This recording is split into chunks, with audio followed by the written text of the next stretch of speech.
السلام عليكم ورحمة الله وبركاته. الحمد لله رب العالمين. اللهم صل على محمد وعلى آل محمد.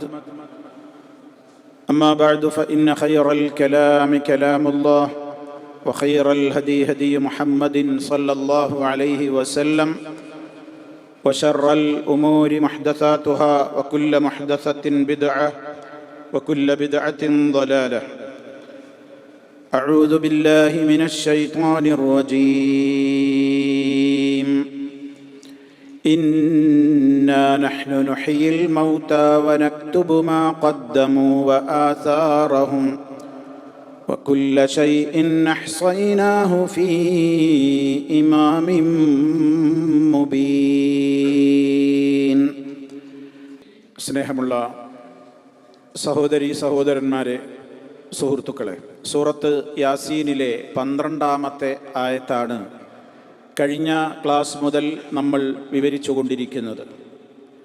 ഇന്നാ നഹ്നു നുഹ്യിൽ മൗത, തീർച്ചയായും മരണപ്പെട്ടവരെ നാം ജീവിപ്പിക്കുന്നു. ഇതാണ് അതിൽ പറഞ്ഞ ഒന്നാമത്തെ കാര്യം. അത് മരണാനന്തരമുള്ള ജീവിതം യാഥാർത്ഥ്യമാണെന്ന് യുക്തിയുടെയും പ്രമാണങ്ങളുടെയും വെളിച്ചത്തിൽ അള്ളാഹു നമ്മെ ബോധ്യപ്പെടുത്തിയതിൻ്റെ ഉദാഹരണങ്ങൾ ആയത്തുകളിലൂടെ ഹദീസുകളിലൂടെ കഴിഞ്ഞ അവസരത്തിൽ നമ്മൾ മനസ്സിലാക്കുകയുണ്ടായി. രണ്ടാമത് ഈ ആയത്തിൽ പറഞ്ഞ വിഷയം വനക്തുബു മാ ഖദ്ദമു എന്ന കാര്യമാണ്. അതായത് നാം എഴുതി രേഖപ്പെടുത്തുകയും ചെയ്യുന്നു മാ ഖദ്ദമു, അവർ മുൻകൂട്ടി ചെയ്തു വെച്ചതെന്താണോ അത്. വ ആസാറഹും, മൂന്നാമത് പറഞ്ഞ കാര്യം അതാണ്, അവരുടെ ബാക്കി പ്രവർത്തനങ്ങളെയും അതല്ലെങ്കിൽ അവരുടെ അടയാളങ്ങളെയും നാം രേഖപ്പെടുത്തുന്നു. വകുല്ല ശൈഇൻ, എല്ലാ കാര്യങ്ങളും തന്നെ അഹ്സൈനാഹു, അതിനെ നാം ക്ലിപ്തപ്പെടുത്തിയിട്ടുണ്ട്, കൃത്യമായി രേഖപ്പെടുത്തിയിട്ടുണ്ട്. ഫീ ഇമാമിൻ മുബീൻ, സുവ്യക്തമായ ഒരു കേന്ദ്ര ഗ്രന്ഥത്തിൽ എന്ന്. ഇതിൽ ഒന്നും രണ്ടും കാര്യങ്ങളെ നമ്മൾ വിശദമായി പറഞ്ഞു. മൂന്നാമത്തെ കാര്യമാണ് നമ്മൾ പറഞ്ഞുകൊണ്ടിരുന്നത്. വ ആസാറഹും, നാം ചെയ്തിട്ടുള്ള പ്രവർത്തനങ്ങൾ, അതാണ് മാ ഖദ്ദമു എന്നുള്ളത് നമ്മൾ വിശദീകരിച്ചു. അവർ ചെയ്തിട്ടുള്ള എല്ലാ കാര്യങ്ങളും. അപ്പോൾ നമ്മുടെ ജീവിതകാലത്ത് ഒരു മനുഷ്യൻ ചെയ്തിട്ടുള്ള ഖൈറാവട്ടെ ഷർറാവട്ടെ എന്തൊക്കെയുണ്ടോ അത് കൃത്യമായി രേഖപ്പെടുത്തുന്നുണ്ട്. ഒന്നും വിട്ടുപോവുകയില്ല. മഹ്ശറിൽ അത് കാണിക്കപ്പെടുമ്പോൾ ഏറ്റവും പരിഭ്രാന്തരാവുക തെമ്മാടികളായ ആളുകളായിരിക്കും എന്നൊക്കെ സൂറത്തുൽ കഹ്ഫിൻ്റെ വചനങ്ങളിലൂടെ തന്നെ കഴിഞ്ഞ ക്ലാസ്സിൽ നമ്മൾ മനസ്സിലാക്കുകയുണ്ടായി. മനുഷ്യർ ചെയ്തിട്ടുള്ള ജീവിതകാലത്ത് ചെയ്തിട്ടുള്ള പ്രവർത്തനങ്ങൾ തന്നെ രണ്ട് നിലക്കുണ്ടാകും. അതാണ് ആസാറഹും എന്നുള്ളയിടത്ത് നമ്മൾ വിശദീകരിച്ച് തുടങ്ങിയത്. ആസാറുകൾ എന്ന് പറഞ്ഞാൽ അടയാളങ്ങൾ, ബാക്കി പത്രങ്ങൾ എന്നൊക്കെയാണ് അതിന് നമുക്ക് പറയാവുന്ന പരിഭാഷകൾ. നാം ചെയ്തിട്ടുള്ള ജീവിതകാലത്ത് ചെയ്തിട്ടുള്ള നന്മകളാവട്ടെ തിന്മകളാവട്ടെ, ആ പ്രവർത്തനങ്ങളൊക്കെ ഒരു വേള മരണത്തോടുകൂടി നിന്നുപോകുന്നവയുമുണ്ട്. മരണാനന്തരവും അതിൻ്റെ നന്മയാണെങ്കിൽ നന്മ, തിന്മയാണെങ്കിൽ തിന്മ നമ്മുടെ അക്കൗണ്ടിലേക്ക് വരവ് ചേർക്കപ്പെടുന്ന കാര്യങ്ങളും ഉണ്ട്. അപ്പം അതുകൊണ്ട് തന്നെ ഒരു മനുഷ്യൻ, ഒരാൾ നിസ്കരിച്ചു, ആ നിസ്കാരം, അതിൻ്റെ പ്രതിഫലം അവൻ്റെ മരണത്തോടുകൂടി അതവന് കഴിഞ്ഞു. മരണാനന്തരം പിന്നെ നിസ്കാരത്തിൻ്റെ ഒരു കൂലി അവന് അക്കൗണ്ടിലേക്ക് ഇങ്ങനെ നിരന്തരം വരുന്നില്ല. അതേ അവസരത്തിൽ നമ്മൾ ഒരാൾക്ക് നമസ്കാരം പഠിപ്പിച്ചു കൊടുത്തു, ഒരാൾക്ക് നമ്മൾ നമസ്കാരത്തിലേക്ക് മാർഗദർശനം നൽകി. അത് നമ്മൾ നിസ്കരിക്കുക എന്നുള്ള കർമ്മത്തെ പോലെ മാത്രമായിരിക്കില്ല. അത് നമ്മുടെ ഉപദേശം കേട്ട് ഒരാൾ നമസ്കാരം ആരംഭിച്ചു, നമ്മൾ മരിച്ചുപോയി. നമ്മുടെ മരണാനന്തരവും നമ്മുടെ ഉപദേശം കേട്ട് ആ വ്യക്തി എത്ര കാലം നമസ്കരിച്ചുവോ, ആ വ്യക്തിയിലൂടെ എത്ര നന്മകൾ ലോകത്ത് പുറപ്പെട്ടുവോ നമ്മുടെ കാരണമായി, അതിൻ്റെ എല്ലാം ഒരു വിഹിതം അയാൾക്കൊട്ടും കുറയാതെ നമുക്കും വന്നു ചേരും. ഇതാണ് ആസാറുകൾ എന്നുള്ളതിൽ പ്രധാനപ്പെട്ട ഒരു കാര്യം. അതേപോലെ തന്നെ മനുഷ്യർ ചെയ്തിട്ടുള്ള എല്ലാ വിധത്തിലുള്ള ഖൈറുകൾക്കും അതുപോലെ തന്നെ ഷെറുകൾക്കും ഉണ്ടാകും. ഇതേപോലെ തന്നെ ചില പ്രവർത്തനങ്ങൾക്കൊക്കെ അതിൻ്റെ ഖൈറുമുണ്ടാകും ഷെറുമുണ്ടാകും. മനുഷ്യർ ചെയ്തിട്ടുള്ള നന്മകളുടെ ഒരുപാട് കാര്യങ്ങളുണ്ട്. ഇപ്പം നബി സല്ലല്ലാഹു അലൈഹി വസല്ലം പറഞ്ഞു, ഇദാ മാത്തൽ ഇൻസാനു, ഇദാ മാത ഇബ്നു ആദം, മനുഷ്യൻ മരണപ്പെട്ടു കഴിഞ്ഞാൽ ഇൻഖതഅ അമലുഹു, അവന്റെ അമലുകളൊക്കെ മുറിഞ്ഞുപോയി. ഇല്ലാ മിൻ സലാസ്, 3 കാര്യങ്ങളിലൂടെ ലഭിക്കുന്ന പ്രതിഫലങ്ങളല്ലാത്തതൊക്കെ പോയി എന്ന് പറഞ്ഞാൽ സ്ഥിരമായി വന്നുകൊണ്ടിരിക്കുന്ന കാര്യങ്ങളല്ല ഈ മറ്റ് ഇബാദത്തുകൾ പോലെ. ഇതിന് പ്രത്യേകമായ അവന്റെ മരണാനന്തരവും അവന്റെ അക്കൗണ്ടിലേക്ക് അതിൻ്റെ പ്രതിഫലം വന്നുകൊണ്ടേയിരിക്കുന്ന പ്രധാനപ്പെട്ട 2-3 കാര്യങ്ങളുണ്ട്. അത് ഒരു ഹദീസിൽ നമുക്ക് കാണാൻ സാധിക്കുന്നത്, ഇവിടെ ഞാൻ നിങ്ങളെ കേൾപ്പിച്ച ഹദീസിൽ ഉപകാരപ്രദമായ അറിവ്, അതുപോലെ തന്നെ മറ്റൊന്ന് തനിക്ക് വേണ്ടി ആ വ്യക്തിക്ക് വേണ്ടി പ്രാർത്ഥിക്കുന്ന സാലിഹായ സന്താനം, അതുപോലെ സദഖ ജാരിയ, ജാരിയായ സദഖകൾ എന്നുള്ളതാണ്. ഇതിൽ പ്രധാനമാണ് ജാരിയായ സദഖ. ഒരാളുടെ ജീവിതത്തിൽ അയാളൊരു പാവപ്പെട്ട മനുഷ്യനൊരു സദഖ കൊടുക്കുന്നത് പോലെയല്ല ജാരിയായ സദഖ എന്ന് പറയുന്നത്. ഒരു പാവപ്പെട്ട ഒരു വ്യക്തിക്ക് നമ്മൾ എന്തെങ്കിലും ഒരു സദഖ കൊടുത്തു, അത് അയാൾക്ക് ഉപകരിച്ചു, അയാൾക്ക് ഉപകരിച്ചു എന്നുള്ളതല്ലാതെ വേറൊരാൾക്ക് അതുകൊണ്ട് ഉപകാരം കിട്ടുന്നില്ല. നേരെ മറിച്ച് നമ്മളൊരു വഖഫ് ചെയ്തു, അഥവാ അതാണ് ജാരിയായ സദഖ. കറണ്ടായി ഇങ്ങനെ ഒഴുകിക്കൊണ്ടിരിക്കുന്ന അതിൻ്റെ പ്രതിഫലം ഒരാളുടെ മരണശേഷവും അയാൾക്ക് ഇങ്ങനെ കിട്ടിക്കൊണ്ടിരിക്കുകയാണ്. കാരണം അയാൾ ചെയ്തു വെച്ച ആ പ്രവർത്തനത്തിൻ്റെ ബാക്കി പത്രം ലോകത്ത് നിലനിൽക്കുകയാണ്. അങ്ങനെയുള്ള ഒരുപാട് കാര്യങ്ങളുണ്ട്. അതാണ് വഖഫുകളുടെ പരിധിയിൽ വരുന്നത്. വഖഫാക്കുക സാദാ സദഖയല്ല വഖഫ്. വഖഫ് എന്ന് പറയുന്നത് ഞാനൊരു കാര്യത്തെ അള്ളാഹുവിൻ്റെ മാർഗത്തിലേക്ക് ഞാൻ സമർപ്പിക്കലാണ്. ആ വസ്തുവിൻ്റെ ഉപയോഗം തൻ്റെ മരണശേഷവും അതിങ്ങനെ നിലനിൽക്കും. ആ വിധത്തിലുള്ള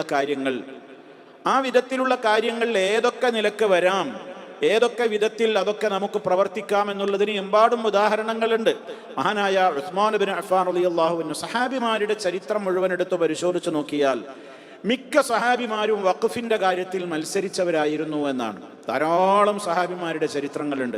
അവരൊക്കെ മരിക്കുന്നതിൻ്റെ മുമ്പ് അവർക്ക് വേണ്ടി ഒരു അസർ ബാക്കിയാവുക എന്ന നിലയ്ക്ക് ഒരൊക്കെ വഖഫ് ചെയ്തിരുന്നു എന്നാണ്. അതിൽ പ്രസിദ്ധനാണ് മഹാനായ ഉസ്മാൻ ഇബ്നു അഫ്ഫാൻ റളിയല്ലാഹു തആല അൻഹു. അദ്ദേഹമാണ് യഹൂദികൾ വൻ വിലക്ക് വെള്ളം വിറ്റിരുന്ന മദീനയിലുണ്ടായിരുന്ന ശുദ്ധജലത്തിൻ്റെ കിണർ. നബി സല്ലല്ലാഹു അലൈഹി വസല്ലം ഏറെ ഇഷ്ടപ്പെട്ടിരുന്നു അതിലെ വെള്ളം. പക്ഷേ അതിങ്ങനെ മറ്റൊരാളുടെ അധീനതയിലായിരുന്നു, ആളുകൾക്കൊന്നും അങ്ങനെ കിട്ടിയിരുന്നില്ല. അങ്ങനെ ആ പ്രയാസം കണ്ടറിഞ്ഞ ഉസ്മാൻ ഇബ്നു അഫ്ഫാൻ റളിയല്ലാഹു തആല അൻഹു വൻ മുതൽ മുടക്കിയിട്ടാണ് ആ കിണർ വിലക്ക് വാങ്ങുകയും അവിടെ ഉണ്ടായിരുന്ന മുസ്ലിമീങ്ങൾക്ക് വേണ്ടി അതിനെ എന്ത് ചെയ്തു? വഖഫ് ചെയ്തു. ഇന്നും ആ കിണറിൻ്റെ അവശിഷ്ടങ്ങളുണ്ട് എന്നാണ് പറയപ്പെടുന്നത്. വല്ലാഹു അലം. എന്തായാലും അതുകൊണ്ട് ധാരാളം വർഷങ്ങൾ അത് മുഖേന ശുദ്ധജലം കുടിച്ചു നമുക്ക് മനസ്സിലാക്കുവാൻ സാധിക്കും. അതേപോലെ ഇഷ്ടംപോലെ ആളുകൾ അങ്ങനെ സദഖകൾ ചെയ്തവരുണ്ട്. അള്ളാഹുവിൻ്റെ മാർഗത്തിലേക്ക് ഞാൻ എൻ്റെ തോട്ടം ദാനം ചെയ്യുന്നു എന്ന് പറഞ്ഞ സഹാബിയുണ്ട്. വിശുദ്ധ ഖുർആനിൽ ലൻ തനാലുൽ ബിർറ ഹത്താ തുൻഫിഖൂ മിമ്മാ തുഹിബ്ബൂൻ, നിങ്ങൾ ഏറ്റവും ഇഷ്ടപ്പെടുന്നതെന്തോ അത് നിങ്ങൾ ചെലവഴിക്കുവോളം നിങ്ങൾക്ക് പുണ്യം നേടുവാൻ സാധ്യമല്ല എന്നുള്ള വചനമിറങ്ങിയപ്പോൾ എനിക്ക് ഏറ്റവും ഇഷ്ടപ്പെട്ടത് ഈ തോട്ടമാണെന്ന് പറഞ്ഞ് ആ തോട്ടം ഫീ സബീലില്ലയിൽ അള്ളാഹുവിൻ്റെ മാർഗത്തിൽ പൊതു ഉപയോഗത്തിന് വേണ്ടി ഞാനിതാ വഖഫ് ചെയ്യുന്നു എന്ന് പറഞ്ഞ സഹാബിമാരുടെ ചരിത്രങ്ങൾ നമ്മൾ കേട്ടവരാണ്. ശേഷക്കാരായ ആളുകളുടെ ചരിത്രങ്ങളിലുമുണ്ട്. ഓരോരുത്തരുടെയും ഇഖ്ലാസും നിയ്യത്തുമൊക്കെ അനുസരിച്ച് സഹാബാക്കൾ മുഴുവനും അവർ ശുദ്ധഗതിക്കാരാണ്. അവരുടെ പ്രവർത്തനങ്ങളെയൊക്കെ അള്ളാഹു തൃപ്തിപ്പെട്ടു എന്ന് അള്ളാഹു ഉറപ്പിച്ച് പറഞ്ഞതാണ്. റളിയല്ലാഹു അൻഹും വറദു അൻഹു. അവരല്ലാത്ത മറ്റാളുകളുടെയൊക്കെ ഇന്നോളം വരെയുള്ള വഖഫുകൾ ലോകത്തൊരുപാട് കഴിഞ്ഞു പോയിട്ടുണ്ട്.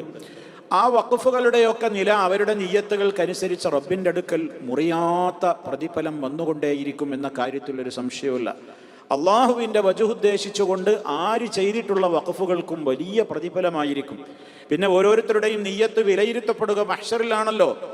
ധാരാളമായി സദഖ ചെയ്തകൾ വമ്പിച്ച ധനാഢ്യരായ ആളുകൾ വലിയ രൂപത്തിലുള്ള വഖഫുകൾ എന്നറിയപ്പെടുന്ന സ്വത്തുക്കളൊക്കെ നൽകിയവരുണ്ടാകും. എന്തുദ്ദേശത്തിനാണ് അവർ നൽകിയതെന്ന് അവർക്കും അള്ളാഹുവിനെ അറിയുള്ളൂ. അവരുടെ നിയ്യത്തിനനുസരിച്ച് പ്രതിഫലം ഉണ്ടാകും.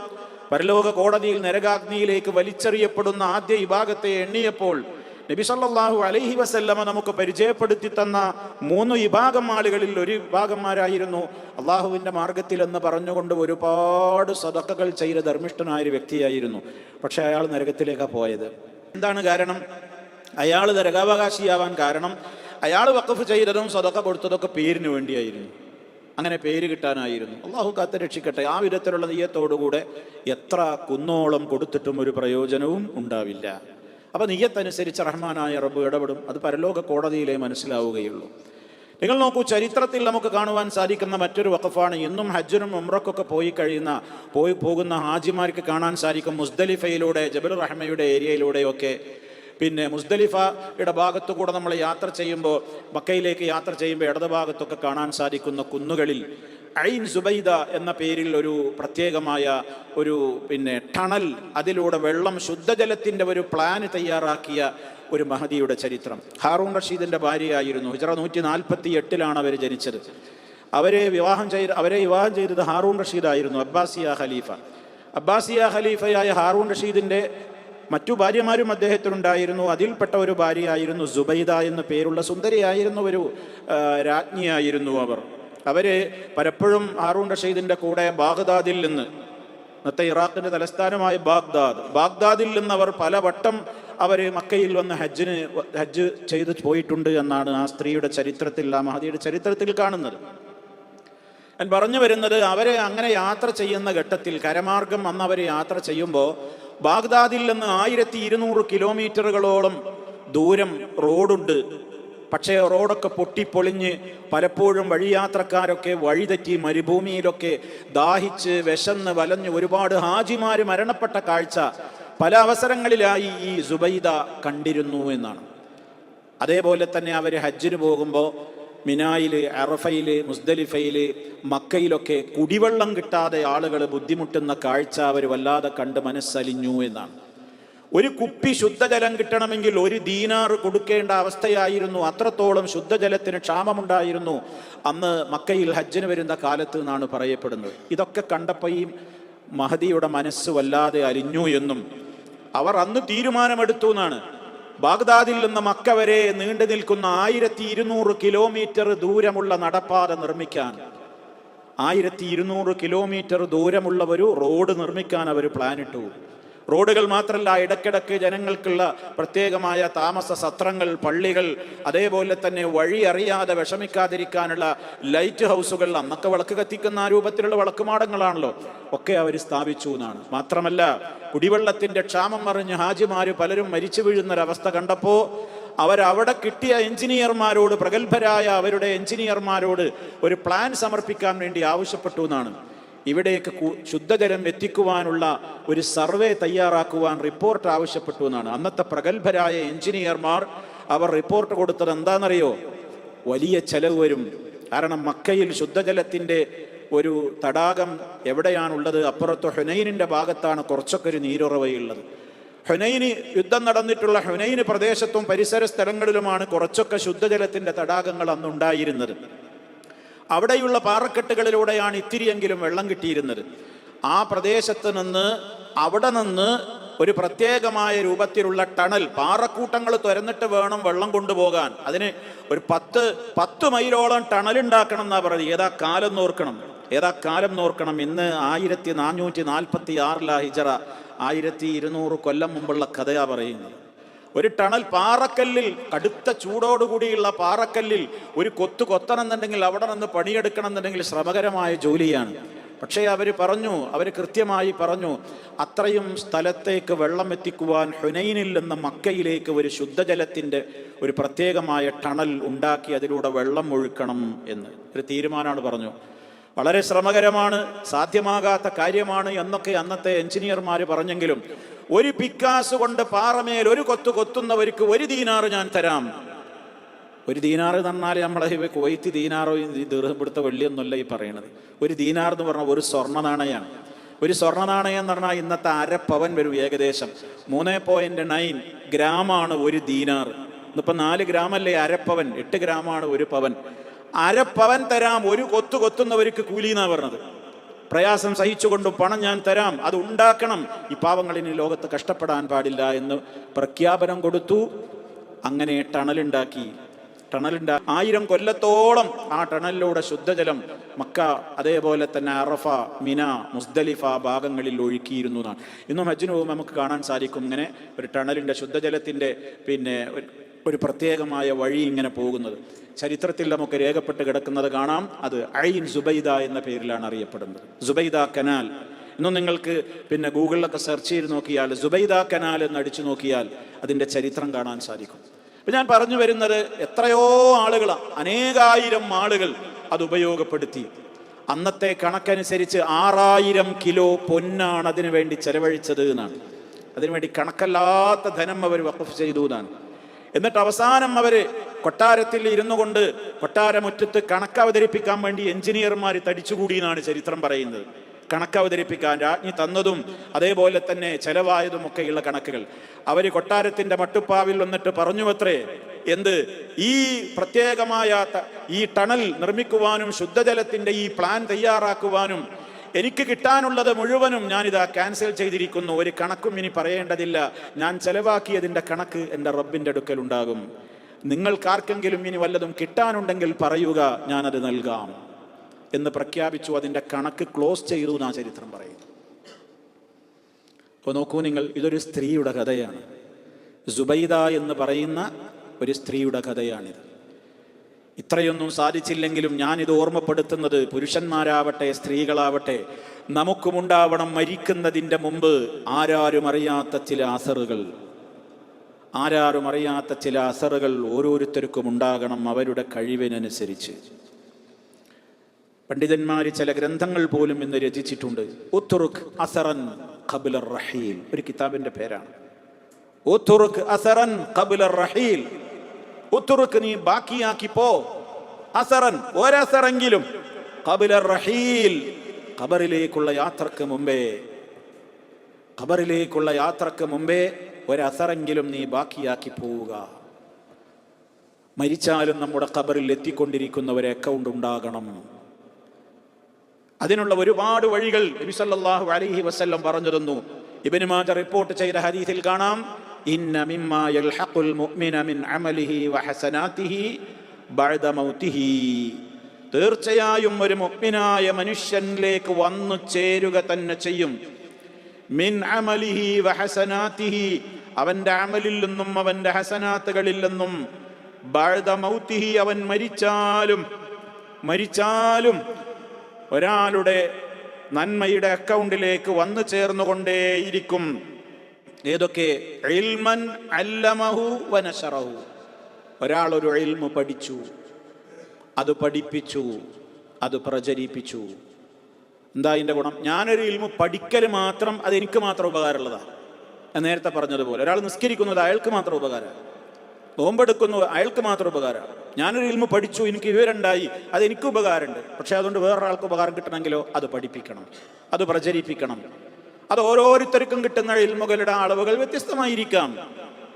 ചിലർക്ക് കൂടുതൽ കിട്ടും, ചിലർക്ക് കുറവ് കിട്ടും. എത്ര കിട്ടിയോ ആ ഇൽമിൽ നിന്ന് മറ്റൊരാൾക്ക് പഠിപ്പിച്ചു, അത് പ്രചരിപ്പിച്ചു, അത് നമുക്ക് ഒരസറാണ്. നല്ല നിയ്യത്തോടെയാണ് നമ്മളത് ചെയ്തതെങ്കിൽ അതെപ്പോഴും നമ്മൾ സൂക്ഷിക്കണം. ഏത് കാര്യത്തിൻ്റെയും ബേസിക് അതാണ്, ഇഖ്ലാസ് വേണം. അതാരാ തീരുമാനിക്കുന്നത്? റഹ്മാനായ റബ്ബിന്റെ കോടതിയിൽ അത് രേഖയിലുണ്ടെങ്കിലേ, അതവിടെ കബൂലാക്കിയിട്ടുണ്ടെങ്കിലേ എൻ്റെ മരണാനന്തരവും എൻ്റെ അക്കൗണ്ടിലേക്ക് അത് വരൂ. നേരെ മറിച്ച് ഞാൻ ചെയ്യുമ്പോൾ തന്നെ എൻ്റെ നിയ്യത്ത് പഴിച്ചിട്ടുണ്ടെങ്കിൽ ജീവിതകാലത്ത് തന്നെ അത് അള്ളാഹ് സ്വീകരിച്ചിട്ടില്ലല്ലോ, പിന്നെ എങ്ങനെയാ അതിൻ്റെ ബൈ പ്രൊഡക്റ്റ് ആയിട്ടുള്ള അക്കൗണ്ട് കറൻ്റ് പിന്നെ എനിക്കെങ്ങനെ കിട്ടുക? ആദ്യം തന്നെ അത് സ്വീകരിച്ചിട്ടില്ല, റിജക്റ്റഡ് ആണ്. അപ്പൊ റിജക്റ്റഡ് ആയ ഒരു അമലിന് പിന്നീട് അതിന് ആ രൂപത്തിലുള്ള തുടർ പ്രതിഫലമൊന്നും ഉണ്ടാവില്ല. നേരെ മറിച്ച് അത് അള്ളാഹുവിൻ്റെ അടുക്കൽ അത് സ്വീകരിക്കപ്പെട്ടുവോ എങ്കിൽ നമ്മൾ പഠിപ്പിച്ചു കൊടുത്ത ഒരു ഇൽമനുസരിച്ച് ആരൊക്കെ പ്രവർത്തിച്ചോ അത് നമുക്കൊരു വലിയ അസറ്റാണ്, വലിയ ഒരു സമ്പാദ്യമാണ്. അതാണ് ഒന്നാമത്തെ കാര്യം. അതുകൊണ്ട് പഠിക്കുക, പഠിപ്പിക്കുക, പ്രചരിപ്പിക്കുന്ന ഇൽമിന്റെ ഒരു സദസ്സ്, ഇതുപോലെയുള്ള ഒരു സദസ്സിലേക്ക് നിങ്ങൾ ഒരാളെ കൂട്ടിക്കൊണ്ട് വന്നിട്ടേയുള്ളൂ. നിങ്ങൾ അയാളോടൊന്നും പറഞ്ഞു കൊടുത്തിട്ടില്ല, പക്ഷെ നിങ്ങൾ അയാളെ വഴി കാണിച്ചു, ഒരു ഇൽമിന്റെ മജ്‌ലിസിൽ കൊണ്ടുവന്നു. ആ ഇൽമ് നിങ്ങൾ അയാളെ പഠിപ്പിച്ചതുപോലെ, അയാൾക്കത് പകർന്നു കൊടുത്തതുപോലെ, നിങ്ങൾ കാരണമാണ് അയാൾ ഇവിടെ എത്തിയത്. അയാളിലുണ്ടായ മാറ്റത്തിന് നിങ്ങളാണ് നിമിത്തമായത്. ഇൻഷാ അല്ലാഹ് നല്ല ഒരു ഉദ്ദേശത്തോടുകൂടെ ആണാവട്ടെ പെണ്ണാവട്ടെ ആ ഇൽമിന്റെ പാതയിൽ പ്രവേശിക്കുകയും മറ്റൊരാൾ പ്രവേശിപ്പിക്കുകയും ചെയ്തവന് തീർച്ചയായും അണമുറിയാത്ത ധാരയായി നന്മയുടെ അക്കൗണ്ടിലേക്ക് വന്നുകൊണ്ടിരിക്കും. രണ്ടാമത് പറയുന്നതോ വവലദൻ സാലിഹൻ തറകഹു, സാലിഹായ ഒരു സന്താനത്തെ അവൻ വിട്ടേച്ചു പോയി. അതൊരു അസറ്റാണ്, അതൊരു വലിയ സമ്പാദ്യമാണ്. നമ്മുടെ ജീവിതകാലത്ത് നമ്മൾ വളർത്തിയുണ്ടാക്കിയ മക്കൾ, അവർ നമുക്ക് വേണ്ടി പ്രാർത്ഥിക്കുന്ന ഒരവസ്ഥ. ജീവിതകാലത്തും നമ്മൾ അവരോട് പറയുന്നു, മക്കളെ, നിങ്ങളുടെ 5 നേര പ്രാർത്ഥനയിലും ഉപ്പയും ഉമ്മയും ഉണ്ടാകണം, മരിച്ചാലും നിങ്ങളത് ചെയ്തുകൊണ്ടിരിക്കണം. അങ്ങനെ നമുക്ക് വേണ്ടി പ്രാർത്ഥിക്കുന്ന മക്കൾ, അവർക്ക് വേണ്ടി സതുപദേശങ്ങൾ നൽകി, അവർക്ക് വേണ്ട തെർബിയത്ത് നൽകി, അവരെ കൃത്യമായ നിലക്കുള്ള ഒരു ലൈനിലേക്ക് കൊണ്ടുവരാൻ ശ്രമം നടത്തിയ രക്ഷിതാക്കൾ, അവർക്ക് ആ മക്കൾ മുഖേന ഉപകാരം കിട്ടും. ശ്രമം നടത്തിയിട്ടും പരാജയപ്പെട്ടേക്കാം. അത് നമ്മളല്ല തീരുമാനിക്കുന്നത്, അള്ളാഹുവാണ്. പക്ഷേ സാലിഹായ ഒരു സന്താനം, ഒരു സന്തതി, ഒരു മകൻ, ഒരു മക്കൾ ഉണ്ടെങ്കിൽ അത് മരണാനന്തരവും നമുക്കൊരു വലിയ പ്രതിഫലം അണമുറിയാതെ ലഭ്യമാകുവാനുള്ള ഒരു സോഴ്സാണ്. അതിനുള്ളൊരു പ്രത്യേകമായ അസറ്റ്, ഇതൊരു വലിയ സമ്പാദ്യം തന്നെയാണ്. മൂന്നാമത് പറഞ്ഞത് മുസ്ഹഫൻ വറസഹു, ഒരാൾ അള്ളാഹുവിൻ്റെ മാർഗത്തിലേക്ക് ഒരു മുസ്ഹഫ് എന്ന് പറയുമ്പോൾ അള്ളാഹുവിൻ്റെ ഖുർആനാണ്. ആ ഖുർആനിനെ ഒരാൾ അനന്തരമാക്കി ഇവിടെ വിട്ടേച്ചു പോകുന്നു. ഇന്നിപ്പോ ഖുർആനിന്റെ കോപ്പികൾക്ക് ക്ഷാമമില്ല. ശുദ്ധ ഖുർആനിന്റെ കോപ്പികൾ ഇന്നും മദീനയിലും മക്കയിലും ഒക്കെ മസ്ജിദുകളിലേക്ക് മുസ്ഹഫുകൾ വഖഫ് ചെയ്യാൻ കൊടുക്കുന്ന ആളുകളുണ്ട്. വാസ്തവത്തിൽ ഇന്ന് അതിൻ്റെ ഒരു ആവശ്യമില്ല. ഇന്ന് 2 ഹറമുകളിലും മുസ്ഹഫുകൾ നിർബാധം എത്ര ആവശ്യമുണ്ടോ അത്രായിരം കോപ്പികളാണ് അവിടെ അടിച്ചുകൊണ്ടിരിക്കുന്നത്. അതിനുവേണ്ടി തന്നെ മുജമ്മഉൽ മലിക് മലിക് ഫഹദ് കിങ് പിന്നെ ഫഹദിന്റെ പേരിലുള്ള പ്രിന്റിംഗ് പ്രസ്സുകൾ തന്നെയുണ്ട് 2 ഹറമുകളിലേക്കും. അപ്പോൾ ഇന്ന് മുസ്ഹഫുകൾക്ക് ഇന്ന് പഞ്ഞമില്ല. എന്നാൽ മുസ്ഹഫുകൾ ആവശ്യമുള്ള ഇടങ്ങളുണ്ടാകും, അങ്ങനത്തെ സ്ഥലങ്ങളിലേക്ക് മുസ്ഹഫുകൾ. അതേപോലെ തന്നെ വിശുദ്ധ ഖുർആനിൻ്റെ പരിഭാഷകൾ, വ്യാഖ്യാനങ്ങൾ, അതൊക്കെ ആവശ്യമുള്ള എമ്പാടും ആളുകളുണ്ടാകും, പള്ളികളുണ്ടാകും, സ്ഥലങ്ങളുണ്ടാകും. പ്രയോജനപ്പെടും എന്ന് കാണുന്നിടത്ത് അങ്ങനെയുള്ള സ്ഥലങ്ങളിലേക്ക് അതൊരു പ്രത്യേകമായ നിലക്ക് അന്വേഷിച്ചറിഞ്ഞ് ആവശ്യമുണ്ടെന്ന് തോന്നുന്നുവെങ്കിൽ അത് നൽകുക. അത് എത്ര പേര് വായിക്കുന്നു, എത്ര പേര് ഓതുന്നു, എത്ര പേര് അതിൽ നിന്ന് പഠനം ഉൾക്കൊള്ളുന്നു, എത്ര പേര് വിശുദ്ധ ഖുർആനിൻ്റെ ആശയങ്ങളിലേക്ക് കടന്നു വരുന്നു, തീർച്ചയായും അത് ദാനം ചെയ്ത വ്യക്തിക്ക് അണമുറിയാത്ത ഒരു പ്രതിഫലമായി ലഭിക്കും എന്നുള്ളതാണ് മൂന്നാമതായി കാര്യമായി നബി സല്ലല്ലാഹു അലൈഹി വസല്ലം പറഞ്ഞത്. നാലാമത് പറഞ്ഞു ഔ മസ്ജിദൻ ബനാഹു, ഒരാളൊരു പള്ളി നിർമ്മിക്കുന്നുവെങ്കിൽ അതും. കഴിഞ്ഞ ക്ലാസ്സിലും നമ്മൾ പറഞ്ഞു, അള്ളാഹുവിൻ്റെ മാർഗത്തിൽ ഒരു പള്ളി നിർമ്മിച്ചാൽ, ഒരു പള്ളി ഒരാൾ ഒറ്റക്ക് നിർമ്മിക്കാൻ കഴിയുന്നില്ലെങ്കിൽ ഷെയറായിട്ടെങ്കിലും, പരലോക സമ്പാദ്യങ്ങൾ പലപ്പോഴും ഒറ്റക്ക് ചെയ്തു ഒരാൾക്ക് കഴിഞ്ഞില്ലെങ്കിൽ സ്വകാര്യമായി 1, 2, 3, 4 ഒക്കെ ആളുകൾക്ക് അതിൽ ഷെയർ ചേർന്നൊക്കെ ചെയ്യാം. നമ്മളെ വക എൻ്റെ വക ഒരു പള്ളി എന്നാണ് ഞാൻ സ്വപ്നം കാണുന്നത്. എനിക്കതിന് പറ്റിയില്ലെങ്കിൽ മറ്റൊരാളെ കൂട്ടിയിട്ട് എങ്ങനെയാണോ, നമ്മളെ നിയ്യത്ത് നന്നാകലാണ് പ്രധാനം. എന്തായാലും ഒരു പള്ളി നിർമ്മിക്കുക, ആ മസ്ജിദിൽ നിർവഹിക്കപ്പെട്ടുകൊണ്ടിരിക്കുന്ന എല്ലാ സുജൂദുകൾക്കും സൽക്കർമ്മങ്ങൾക്കും തുല്യമായ ഒരു പ്രതിഫലം അതിൻ്റെ നിർമ്മാണം നടത്തിയിട്ടുള്ള വ്യക്തിയിലേക്ക് വന്നുകൊണ്ടിരിക്കും ഇൻഷാ അല്ലാഹ്. ഔ ബൈതൻ ലിബ്നി സബീലി ബനാഹു, അഞ്ചാമത് പറഞ്ഞത് വഴിയാത്രക്കാർക്ക് വിശ്രമിക്കുവാൻ വേണ്ടി സത്രങ്ങൾ നിർമ്മിക്കൽ. നീണ്ട യാത്രകൾ, ഒരു കാലഘട്ടത്തിൽ നേരത്തെ ഞാൻ പറഞ്ഞില്ലേ, കാൽനടയായിട്ട് സഞ്ചരിച്ചിരുന്ന യാത്രികന്മാർ, അവർക്കൊന്ന് കയറിയിരിക്കാനോ വിശ്രമിക്കാനോ സ്ഥലങ്ങളൊന്നുമില്ലാത്ത മരുഭൂമികളായിരുന്നു അറേബ്യൻ രാജ്യങ്ങൾ. അവിടെ ഒന്നും തണൽ മരങ്ങളില്ല. അവർക്കൊന്ന് വിശ്രമിക്കാനൊരു ഇടം, താമസിക്കാനൊരു ഇടം, കുളിക്കാനും ശുദ്ധീകരിക്കാനും, ഒന്ന് ദിനചര്യകൾ നിർവഹിച്ച് ഫ്രഷാകുവാനും ഒരിടം, അങ്ങനെയുള്ളതൊക്കെ നിർമ്മിച്ചു കൊടുക്കുന്ന ആ രൂപത്തിലുള്ള പ്രവർത്തനം. ഔ നഹ്റൻ നജറാഹു, അതല്ലെങ്കിൽ ഒരു നദിയെ ഒരാൾ ഒഴുക്കുകയാണ്. നദി എന്ന് പറഞ്ഞാൽ കുടിവെള്ള ജലസേചന പദ്ധതിയാണത്. കാർഷികമായ ആവശ്യങ്ങൾക്ക് ഉപകരിക്കുന്ന നിലക്ക്. കാരണം കാർഷികോൽപ്പന്നങ്ങൾ ഉണ്ടായാൽ ഒരുപാട് ആളുകൾക്ക്, സസ്യലതാദികൾക്ക്, മനുഷ്യർക്ക്, പക്ഷികൾക്ക്, ജന്തുക്കൾക്ക് ഒക്കെ ഉപകാരമാണല്ലോ വെള്ളം ഒഴുക്കുവാനുള്ള സംവിധാനങ്ങൾ, കിണറുകൾ, ശുദ്ധജല കിണറുകളുടെ നിർമ്മാണം, ആയിരങ്ങൾക്ക് കുടിക്കുവാൻ അല്ലെങ്കിൽ പരിസരവാസികൾക്ക് 100കണക്കിന് കുടുംബങ്ങൾക്ക് കുടിക്കുവാനുള്ള പൊതു കിണറുകൾ, ജലസേചന സൗകര്യാർത്ഥമുള്ള പൊതു കുളങ്ങൾ, ഇതൊക്കെ നിർമ്മിച്ചു കൊടുക്കുന്ന, അതൊക്കെ പിന്നെയും നിലനിൽക്കുന്ന സംരംഭങ്ങളാണ്. മരിച്ചാലും ഒരുപാട് ആളുകൾ അതിൻ്റെ ഉപയോഗങ്ങൾ വീണ്ടും എടുക്കും. അതിനൊക്കെ ഇയാൾക്കും പ്രതിഫലം കിട്ടും. എത്രത്തോളം ഒരാളൊരു ചെടി നടുന്നതിനെക്കുറിച്ച് നബി സല്ലല്ലാഹു അലൈഹി വസല്ലം പറഞ്ഞതെന്താ? ഒരു ഫലവൃക്ഷത്തിൻ്റെ തൈ ഒരാൾ നട്ടുപിടിപ്പിച്ചാൽ അതിൽ നിന്നുണ്ടാകുന്ന കായികനികൾ മനുഷ്യരും ജന്തുക്കളും പക്ഷിപറവാദികളും പോലും തിന്നാലും അത് അയാൾക്ക് സദഖയാണ് എന്നാണ് ഒരു മുസ്ലിമായ മനുഷ്യനെ സംബന്ധിച്ചിടത്തോളം. അത്രത്തോളം അതൊക്കെ അതിൻ്റെ പ്രതിഫലങ്ങൾ നിലനിന്ന് കിട്ടുകയാണ്. അവസാനമായി നബി സല്ലല്ലാഹു അലൈഹി വസല്ലം ഓർമ്മപ്പെടുത്തിയ സദഖ അല്ലെങ്കിൽ സദഖ എങ്ങനെയുള്ള സദഖ? അഖ്റജഹാ മിൻ മാലിഹി, തൻ്റെ ധനത്തിൽ നിന്ന് ഒരാൾ സദഖ ചെയ്തു. ഏതവസരത്തിൽ? ഫീ സിഹ്ഹതിഹി, ആരോഗ്യമുള്ള കാലത്ത്. കണ്ടോ, അവിടെ അണ്ടർലൈൻ ചെയ്യുക, ആരോഗ്യമുള്ള കാലത്ത്. ആ സദഖയോളം പുണ്യം രോഗം പിടിച്ചിട്ട് സദഖ ചെയ്യുന്നതിനില്ല. അയ്യു സദഖതി അഫ്ളൽ, നബി തങ്ങളോടുള്ള ചോദ്യമാണ്, ഒരു സഹാബിയുടെ ചോദ്യമാണ്. അയ്യു സദഖതി അഫ്ളൽ, ഏറ്റവും ശ്രേഷ്ഠകരമായ സദഖ, ധർമ്മം ഏതാണ് നബിയെ? നബി സല്ലല്ലാഹു അലൈഹി വസല്ലമിന്റെ മറുപടി നമ്മൾ മനസ്സിരുത്തി കേൾക്കുക. അൻത തസദ്ദഖ, നീ ധർമ്മം ചെയ്യലാണ്. വ അൻത സഹീഹുൻ ശഹീഹുൻ തഅമുലുൽ ഗിനാ വ തഖ്ശൽ ഫഖർ, നീ ധർമ്മം ചെയ്യലാണ് എപ്പോ? വ അൻത സഹീഹുൻ, ആരോഗ്യമുള്ളവനായിരിക്കെ. എന്താ കാരണം എന്നറിയോ? രോഗം ബാധിച്ച് ഇനിയിപ്പോൾ മരിക്കാൻ പോവുകയാണ് എന്ന് കാണുമ്പോൾ എല്ലാവർക്കും തോന്നും, ഇനി എനിക്കെന്തിനാ മുതലേ. അപ്പം എന്നാ കിടക്കട്ടെ, പള്ളിക്ക് ഇത്ര, എത്തിങ്ങാനൊക്കെ ഇത്ര, എൻ്റെ മറ്റോടത്തേക്ക് ഇത്ര, മറ്റവർക്ക് ഇത്ര, രോഗമൊക്കെ ഒന്ന് മാറട്ടെ, ഒക്കെ ഒന്ന് ഇതാകട്ടെ, അങ്ങനെയൊക്കെ. സഹീഹ്, നല്ല ആരോഗ്യമുള്ളവനായിരിക്കെ സദഖ ചെയ്യ്.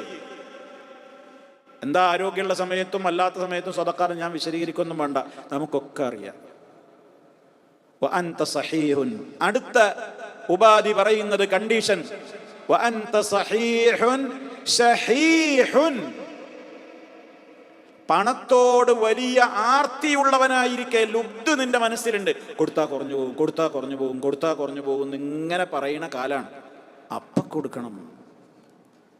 തഅമുലുൽ ഗിനാ, സമ്പത്തിനെ നീ വല്ലാതെ മോഹിച്ചു നടക്കുന്ന കാലം. വതഖ്ശൽ ഫഖറ, ദാരിദ്ര്യം വരുമോ എന്ന് നീ വല്ലാതെ പേടിക്കുന്ന കാലം. അക്കാലത്ത് കൊടുക്കുന്ന സദഖയോളം ശ്രേഷ്ഠമായ ഒരു സദഖ വേറെയില്ല.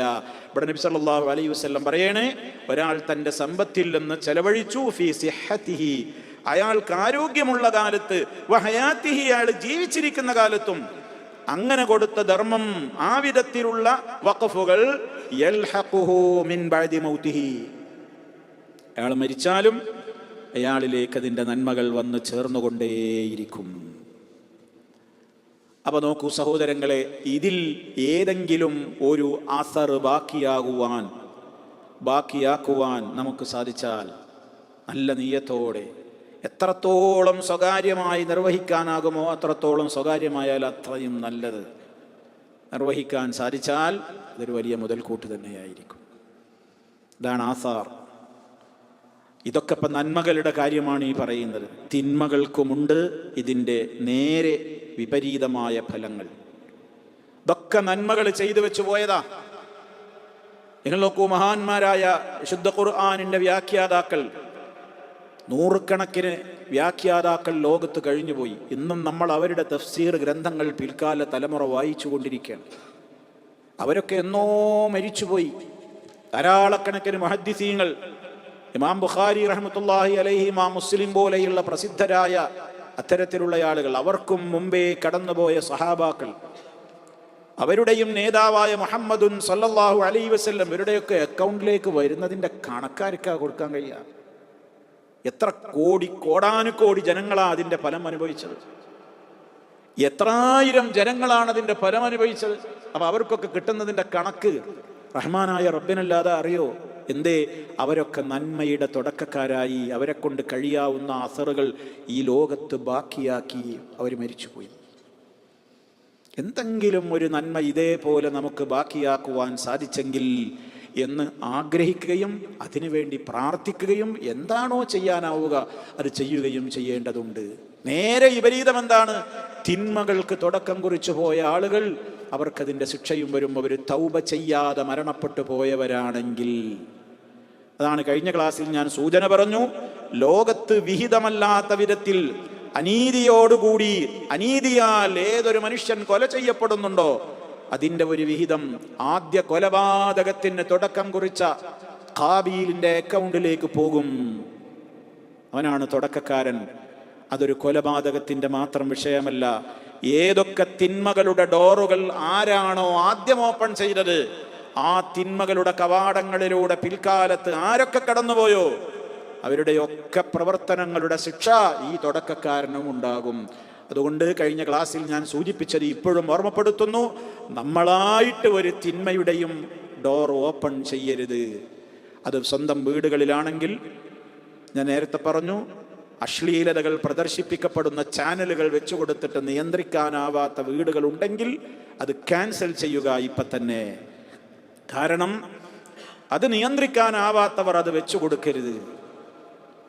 സംവിധാനങ്ങൾ നമ്മളായിട്ട് ഓപ്പൺ ചെയ്തിട്ടുള്ള കാര്യങ്ങൾ ലോകത്തനവധി നിരവധി കാര്യങ്ങളിൽ നിന്ന് അങ്ങനെ നമുക്ക് ഉദാഹരണങ്ങൾ പറയാനുണ്ട്. ശിർക്കിൻ്റെതായ കാര്യങ്ങൾ ഉദ്ഘാടനം ചെയ്തു കൊടുക്കുന്ന നേതാക്കന്മാരുണ്ട്. അവർ ചെയ്യുന്ന പാതകങ്ങൾ എത്രയാണ്. അള്ളാഹുവിൻ്റെ റസൂൽ ശപിച്ച കാര്യമാണ് ഖബറുകൾക്ക് മീതെ കെട്ടിടങ്ങൾ ഉണ്ടാക്കുക. എന്നിട്ട് ഖബറുകൾക്ക് മീതെ കെട്ടിടങ്ങൾ ഉണ്ടാക്കിയിട്ട് ജാറങ്ങൾ ഉദ്ഘാടനം ചെയ്തു കൊടുക്കുന്ന വലിയ വലിയ ഉലമാമാരുണ്ട്. പണ്ഡിത ശിരോമണികൾ എന്ന് പറയുന്ന ആളുകളുണ്ട്. അവർ ജാറങ്ങൾ കെട്ടിപ്പടുത്തിട്ട് ആ മഖ്ബറ ഉദ്ഘാടനം ചെയ്തു കൊടുക്കുന്നു. അവിടെ മുതൽക്കവിടെ ശിർക്കിന്റെ പ്രവർത്തനങ്ങൾ നടത്തുന്നു. ആ ഖബറിന്മേൽ ചുംബിക്കുന്നു, വിളക്ക് കൊളുത്തുന്നു. അള്ളാന്റെ റസൂല് വിരോധിച്ച സർവ്വകാര്യങ്ങളും ഖബർ സിയാറത്തിന്റെ പേരിൽ, ഉറൂസുകൾ എന്ന പേരിൽ, ആണ്ട് നേർച്ചകൾ എന്ന പേരിൽ മഖ്ബറകളിൽ നടക്കുന്നു. ആരാണോ തുടക്കക്കാരൻ, അവന്റെ അക്കൗണ്ടിലേക്ക് ഈ പാപങ്ങളുടെ എല്ലാം അക്കൗണ്ട് അവനൊരു വിഹിതം വരാതിരിക്കില്ല. ശിർക്ക് തുടങ്ങി അവിടെ നിന്ന് അങ്ങോട്ടുള്ള ഏത് പാപങ്ങളും ആരൊക്കെ തുടക്കം കുറിച്ചോ അതിൻ്റെയൊക്കെ അക്കൗണ്ടിലേക്ക്, അതിൻ്റെയൊക്കെ തുല്യമായ ഒരു ശിക്ഷ അവരുടെ അക്കൗണ്ടിലേക്ക് പോകുന്നു പറയാനാണ് ഞാൻ ആ ശിർക്കിന്റെ ഉദാഹരണം എടുത്തു പറഞ്ഞത്. അതേപോലെ തന്നെ ഏതൊക്കെ തിന്മകൾ ആരൊക്കെ ഓപ്പൺ ചെയ്തോ. ചിലപ്പോൾ മനുഷ്യന്മാര് കഴിഞ്ഞ ക്ലാസ് കഴിഞ്ഞപ്പോൾ എന്നോട് ഏതോ ഒരു സുഹൃത്ത് ചോദിച്ചു, ഒരാൾ തൗബ ചെയ്തിട്ടാണോ മരിച്ചു പോയതെങ്കിലോ? തുടക്കക്കാരനൊക്കെ അയാളായി, അയാൾ ഒരുപാട് തിന്മക്ക് ലോകത്ത് തുടക്കം കുറിച്ചു. ആ തിന്മയുടെ കൂടെ ഒരുപാട് ആളുകൾ ഇന്നുണ്ട്. പക്ഷെ ഇന്നിപ്പോൾ അയാൾ മാറി, അയാൾക്ക് നല്ല മാറ്റം വന്നു, അയാൾ തൗബ ചെയ്തു, എന്നാലും അയാൾക്ക് ശിക്ഷ കിട്ടുമോ? അതെങ്ങനെ കിട്ടാനാ? കിട്ടൂല. അതാണ് ഞാൻ നേരത്തെ പറഞ്ഞത്. അയാൾ തൗബ ചെയ്തിട്ടാണോ മരിച്ചു പോയത് എങ്കിൽ അയാൾ അല്ലാഹു പുറത്തു കൊടുത്തു. അതല്ല, അയാൾ തൗബയൊന്നും ചെയ്യാതെ തിന്മക്ക് ഓപ്പൺ ചെയ്ത് അയാൾ മരിച്ചു പോയാൽ കിട്ടും. ഇത് നമ്മൾ ഗൗരവത്തോടുകൂടെ കാണണം. അതുകൊണ്ട് നന്മയുടെ മാത്രം ആസാറുകൾ നമുക്ക് കിട്ടണം. ഒരു തിന്മയുടെയും ആസാറ് രണ്ടിനും ഉണ്ടാവും. നന്മക്കുമുണ്ട് ആസാറുകൾ, അവശിഷ്ടങ്ങൾ. അതാ മനസ്സിലാക്കണം. അതിനാ ഞാൻ വിശദീകരിക്കുന്നത്. നക്തുബുമാ ഖദ്ദമു, നമ്മളാ മുമ്പ് ചെയ്തിട്ടുള്ള കാര്യങ്ങൾ രേഖപ്പെടുത്തും. അത് മാത്രല്ല, അതാണ് സൂറത്ത് യാസീനിൽ അള്ളാഹ് നമുക്ക് പഠിപ്പിച്ചതെന്ന ഈ കാര്യം. അതും എഴുതും. അപ്പൊ നമ്മൾ മരിച്ചാലും നമുക്ക് നന്മ, നമ്മുടെ അക്കൗണ്ടിലേക്ക് നന്മ എഴുതുന്നുണ്ട്, തിന്മ എഴുതുന്നുണ്ട്. ജീവിതകാലത്ത് ചെയ്തു വെച്ച നന്മകളുടെ അവശിഷ്ടങ്ങൾ മരണശേഷവും നിലനിൽക്കുന്നുണ്ടോ? അതുകൊണ്ട് അനുഭവം കിട്ടുന്ന, ഉപകാരം കിട്ടുന്നതിൻ്റെ ഒക്കെ ഒരു പ്രതിഫലം നമ്മുടെ അക്കൗണ്ടിൽ ഇങ്ങനെ എഴുതിക്കൊണ്ടേയിരിക്കും. ജീവിതകാലത്ത് ചെയ്തു വെച്ചിട്ടുള്ള കൊള്ളരുതായ്മകൾ, തിന്മകൾ, ഏതൊക്കെ രൂപത്തിലുള്ള ഷെറുകളായിട്ട് അത് ഇന്നും നിങ്ങൾ തുടക്കക്കാരനായിട്ട് നിലനിൽക്കുന്നുണ്ടോ? മരിച്ചാലും വിടൂല. ആ തിന്മ ആരൊക്കെ ചെയ്യുന്നുണ്ടോ അതിൻ്റെയൊക്കെ നിങ്ങൾക്കും ഷർറായിട്ട് രേഖപ്പെടുത്തും, നമുക്കും രേഖപ്പെടുത്തും. അല്ലാഹു കാത്ത് രക്ഷിക്കുമാറാകട്ടെ. ഇദാ വനക്തുബു മാ ഖദ്ദമൂ വആസാറഹും എന്ന് പറഞ്ഞാൽ വിഷയം വളരെ ക്ലിയറാണ്. അതുകൊണ്ട് നന്മയുടെ മാർഗത്തിലേക്കായിരിക്കണം നമ്മൾ ക്ഷണിക്കേണ്ടത്. നല്ല കാര്യത്തിനായിരിക്കണം തുടക്കം കുറിക്കേണ്ടത്. നല്ല കാര്യത്തിലേക്ക് ക്ഷണിച്ചാൽ, നല്ല കാര്യത്തിന് തുടക്കം കുറിച്ചാൽ ഖിയാമത്ത് നാൾ വരെ അതുകൊണ്ടുണ്ടാകുന്ന എല്ലാ ഉപകാരങ്ങൾക്കും വിഹിതം ഇൻഷാ അല്ലാഹ് ലഭിക്കും. നേരെ മറിച്ച് തിന്മയാണെങ്കിൽ അതുവരെയും ആ ശിക്ഷയിലും നമ്മൾ പങ്കാളികളാകും. റഹ്മാനായ റബ്ബ് കാത്ത് രക്ഷിക്കുമാറാകട്ടെ. അതുകൊണ്ട് സഹോദരങ്ങളെ, ഏറ്റവും പ്രധാനമർഹിക്കുന്ന ഒരു കാര്യമാണ് നമ്മളിപ്പോൾ ഈ പഠിച്ചത്. ഇനി ഇവിടെ മറ്റൊരു വ്യാഖ്യാനം കൂടിയുണ്ട്. ആസാറഹും എന്ന് പറഞ്ഞാൽ നാം ചെയ്യുന്ന ജീവിതകാലത്ത് നമ്മൾ ചെയ്യുന്ന സൽക്കർമ്മങ്ങളുടെ തന്നെ ആ സൽക്കർമ്മങ്ങളിലേക്കുള്ള നടത്തങ്ങളെ അതിൻ്റെ അടയാളങ്ങളായിട്ട് പ്രത്യേകം രേഖപ്പെടുത്തും. അതായത് നമ്മൾ പള്ളിയിൽ ജമാഅത്തിന് പോവുകയാണ്, ഒരു നല്ല കാര്യത്തിന് വേണ്ടി കാലെടുത്ത് വെക്കുന്ന കാലടിപ്പാടുകൾ, ആസാറിന് ആ അർത്ഥമുണ്ട്. അൽ ഖുതാ ഇലൽ മസ്ജിദി, പള്ളിയിലേക്കുള്ള കാൽവെപ്പുകൾ. അതുപോലെ നിസ്കാരത്തിൻ്റെ കൂലി മാത്രമല്ല എഴുതുക, ഓരോ സ്റ്റെപ്പുകളും എഴുതപ്പെടും, അത് പ്രത്യേകം എഴുതപ്പെടും എന്ന് പറഞ്ഞ ആ നിലക്കുള്ള വിശദീകരണങ്ങളും നമുക്ക് കാണുവാൻ സാധിക്കും. നോക്കൂ നിങ്ങൾ, മഹാനായ നബി സല്ലല്ലാഹു അലൈഹി വസല്ലം അള്ളാഹുവിൻ്റെ റസൂലിൻ്റെ കാലത്ത് മദീന മസ്ജിദാണ് അവിടെ പ്രധാനപ്പെട്ട പള്ളിയായിട്ടുണ്ടായിരുന്നത്. ഈ മദീന മസ്ജിദിൻ്റെ വളരെ ദൂരെ താമസിച്ചിരുന്നൊരു ഗോത്രമായിരുന്നു ബനൂ സലമ ഗോത്രം. ബനൂ സലമ ഗോത്രം മദീനയിൽ അന്ന് പ്രസിദ്ധമായ ഒരു അറേബ്യൻ ഗോത്രമാണ്. അവർ താമസിച്ചിരുന്നത് മദീന പള്ളിയുടെ കുറേ ദൂരെയാണ്. അവർക്ക് അവിടെ എത്താൻ കുറേ നേരം നടക്കണം. അപ്പോൾ ജാബിർ റളിയല്ലാഹു തആല അൻഹു എന്ന സഹാബി പറയാണ്, മദീന മസ്ജിദിന്റെ ചുറ്റുഭാഗത്തും ചില വീടുകൾ ഒഴിവായി, ചില ഭൂമികൾ ഒഴിവായി. അതിനൊരു കാരണം പറയേണ്ടത്, മുനാഫിക്കീങ്ങളൊക്കെ മസ്ജിദിന്റെ അടുത്തുനിന്ന് പലപ്പോഴും ചാൻസ് കിട്ടിയ താമസം ദൂരത്തേക്ക് മാറിയിരുന്നു എന്നാണ്. അവർക്കിതൊരു ബാങ്കൊരു ശല്യവും, പള്ളിയിൽ പോകണ്ടേ, അപ്പോൾ ഇതൊക്കെ കുറച്ചൊക്കെ ദൂരെ പോയി താമസിക്കാമെന്നായിരുന്നു. അതേ അവസരത്തിൽ മുഅ്മിനീങ്ങൾക്കാണെങ്കിൽ അവിടെ താമസിക്കണം എന്ന് ആഗ്രഹമുണ്ട്, എന്നാൽ അവർക്ക് ദൂരെയാണ്. അങ്ങനെ മസ്ജിദിന്റെ ചുറ്റുഭാഗത്തും കുറേ ഭൂമികൾ ഒഴിവായി. ഇത് കേട്ടപ്പോൾ ഫഅറാദ ബനൂ സലമ അൻ യൻതഖിലൂ ഇലാ ഖുർബിൽ മസ്ജിദി, പള്ളിയുടെ അടുത്തേക്ക് താമസം മാറണമെന്ന് ബനൂ സലമക്ക് ഉദ്ദേശമുണ്ടായി. അത് നബി സല്ലല്ലാഹു അലൈഹി വസല്ലമിന്റെ അടുക്കൽ വിവരം കിട്ടിയപ്പോൾ അള്ളാഹുവിൻ്റെ റസൂൽ അവരോട് പറഞ്ഞു, ഇന്നഹു ബലഗനീ, എനിക്ക് വിവരം കിട്ടിയിട്ടുണ്ട്, അന്നക്കും തുരീദൂന അൻ തൻതഖിലൂ, നിങ്ങൾ മാറാൻ ഉദ്ദേശിക്കുന്നുണ്ടെന്ന വിവരം ഞാൻ അറിഞ്ഞു. ഖുർബൽ മസ്ജിദി, പള്ളിയുടെ അടുത്തേക്ക് താമസം മാറാൻ നിങ്ങൾ ഉദ്ദേശിക്കുന്നുണ്ട് എന്ന വിവരം ഞാൻ അറിഞ്ഞു. ഞാൻ കേട്ടത് ശരിയാണോ എന്ന് ബനൂ സലമ ഗോത്രത്തിൻ്റെ ആളെ വിളിച്ചുകൊണ്ട് അള്ളാഹിൻ്റെ റസൂൽ ചോദിച്ചപ്പോൾ അവർ പറഞ്ഞു, നഅം യാ റസൂലല്ലാഹ് ഖദ് അറദ്നാ ദാലിക, അതേ നബിയെ, ഞങ്ങൾക്ക് അങ്ങനെ വരണമെന്ന് മോഹണ്ട്, ഞങ്ങൾ അങ്ങനെ ഉദ്ദേശിച്ചിട്ടുണ്ട്. അപ്പം നബി സല്ലല്ലാഹു അലൈഹി വസല്ലം പറഞ്ഞ വാചകം നമ്മൾ ശ്രദ്ധിക്കുക. എന്താ പറയുന്നത്? യാ ബനി സലമ, യാ ബനി സലമ ദിയാറക്കും തുക്തബ് ആസാറുക്കും, ദിയാറക്കും തുക്തബ് ആസാറുക്കും. 2 വട്ടം നബി സല്ലല്ലാഹു അലൈഹി വസല്ലം ആവർത്തിച്ചു. ഇമാം മുസ്ലിം തൻ്റെ സഹീഹിൽ 665 നമ്പറായി റിപ്പോർട്ട് ചെയ്തിട്ടുള്ള ഹദീസാണ്. എന്താ നബി തങ്ങൾ അവരോട് പറഞ്ഞത്? ബനൂ സലമക്കാരെ, ദിയാറക്കും, നിങ്ങളിപ്പോൾ നിൽക്കുന്നിടത്ത് നിന്നോ, ഉസ്ബുത്തു, അവിടെ തന്നെ താമസിച്ചോളൂ എന്നർത്ഥം. അവിടെ തന്നെ നിങ്ങൾ താമസിച്ചോളൂ. എന്താ കാരണം? തുക്തബ് ആസാറുക്കും, നിങ്ങൾ പള്ളിയിലേക്ക് നടന്നു വരുന്ന ഓരോ കാലടിപ്പാടുകളും എഴുതപ്പെടുന്നുണ്ട്.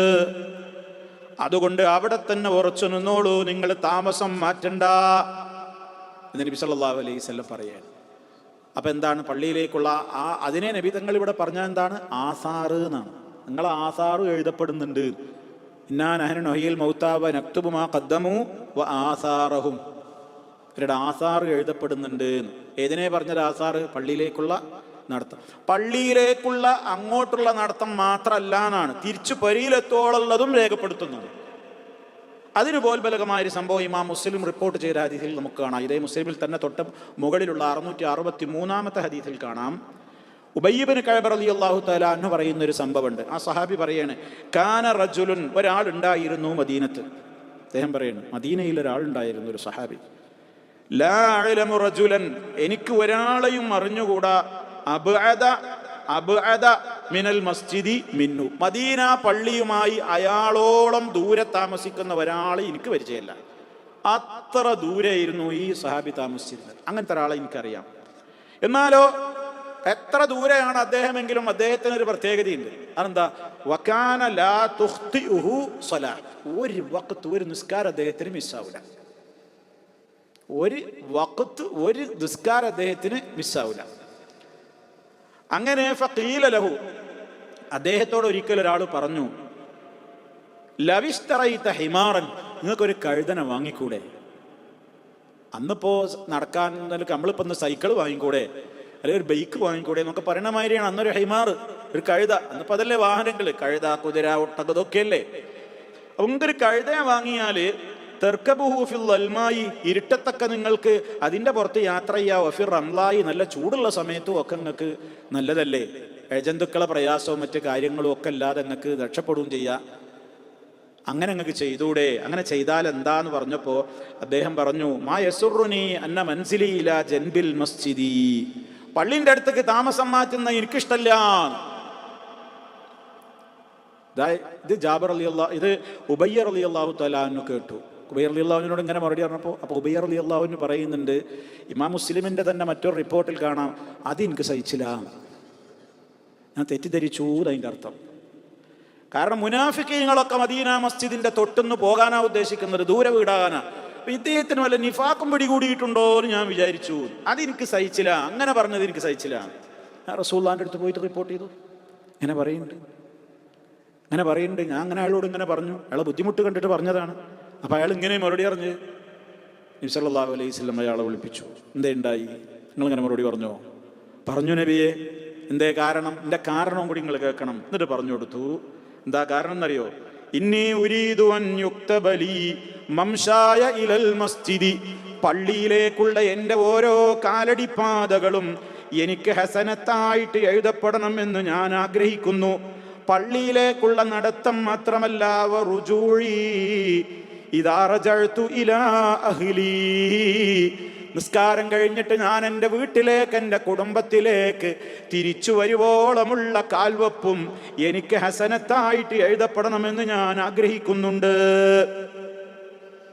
അപ്പം നബി സല്ലല്ലാഹു അലൈഹി വസല്ലം എന്താ പറഞ്ഞ? അതിനാണ് പ്രോത്സാഹിപ്പിച്ചിട്ട് പറഞ്ഞു, ഖദ് ജമഅ അല്ലാഹു ലക ദാലിക കുല്ലഹു, താങ്കൾക്കത് മുഴുവൻ അല്ലാഹു തആല ഒരുമിച്ച് കൂട്ടിത്തരും. അപ്പം ഇന്ന് എന്തൊക്കെ മനസ്സിലാക്കണം നമ്മൾ? അന്നത്തെ സഹാബിമാർ എത്ര ദൂരെയാണെങ്കിലും അവർക്കൊരു ജമാഅത്ത് മിസ്സാവില്ല. നമ്മൾ പള്ളിൻ്റെ അടുത്താണെങ്കിലും നമുക്ക് ജമാഅത്ത് കിട്ടൂല. അന്നത്തെ പ്രയാസത്തിൻ്റെ ഘട്ടത്തിൽ പോലും അവരെന്ത് ചെയ്തു? നടക്കാൻ വേണ്ടിയിട്ട് പ്രയാസപ്പെട്ടു. ആ നടത്തത്തിൻ്റെ കൂലി കിട്ടാൻ, നടത്തത്തിൻ്റെതായ പ്രതിഫലം കിട്ടാൻ, പള്ളിയിലേക്കുള്ള നടത്തം മാത്രമല്ല, തിരിച്ച് വീട്ടിലൊരോളം അതിന് കൂലിയുണ്ട്. ഓരോ കാൽവെപ്പുകളും നബി സല്ലല്ലാഹു അലൈഹി വസല്ലം പറഞ്ഞതെന്താണ്? ഒരു സ്റ്റെപ്പിലൂടെ നിങ്ങളുടെ പാപങ്ങൾ പൊറുക്കുന്നു. ഒരു സ്റ്റെപ്പ് വെക്കുമ്പോൾ അള്ളാഹുവിലേക്കുള്ള നിങ്ങളുടെ ദറജ ഉയരുന്നു. റബ്ബിലേക്കുള്ള ദറജ, അടുപ്പത്തിൻ്റെ ദറജ ഉയരുന്നു. ഒന്നിലൂടെ നമ്മുടെ പാപം പൊറുക്കുന്നു എന്നാണ്.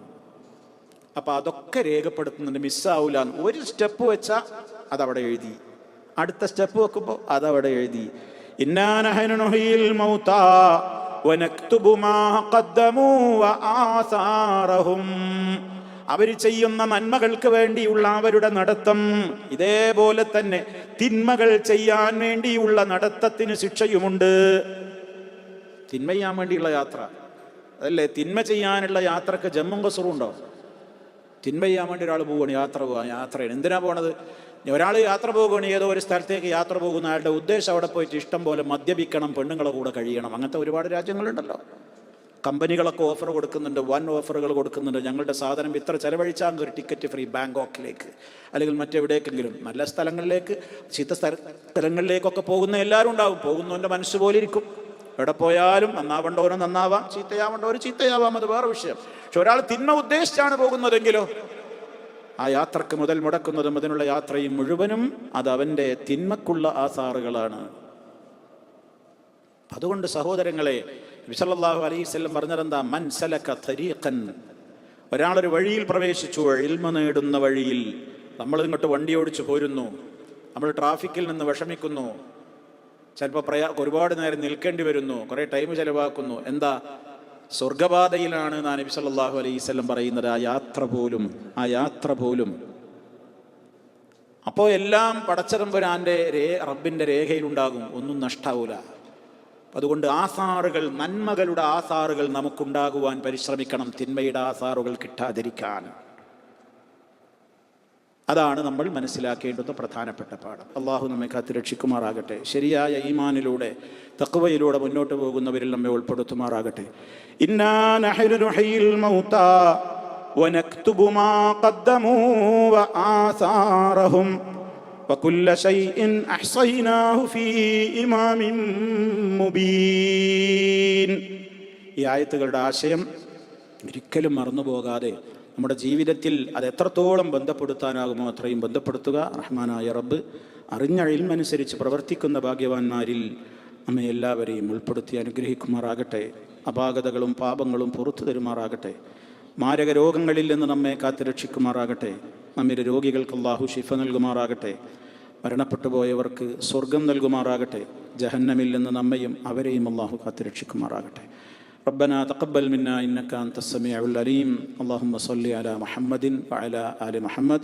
سبحانك اللهم وبحمدك أشهد أن لا إله إلا أنت أستغفرك وأتوب إليك.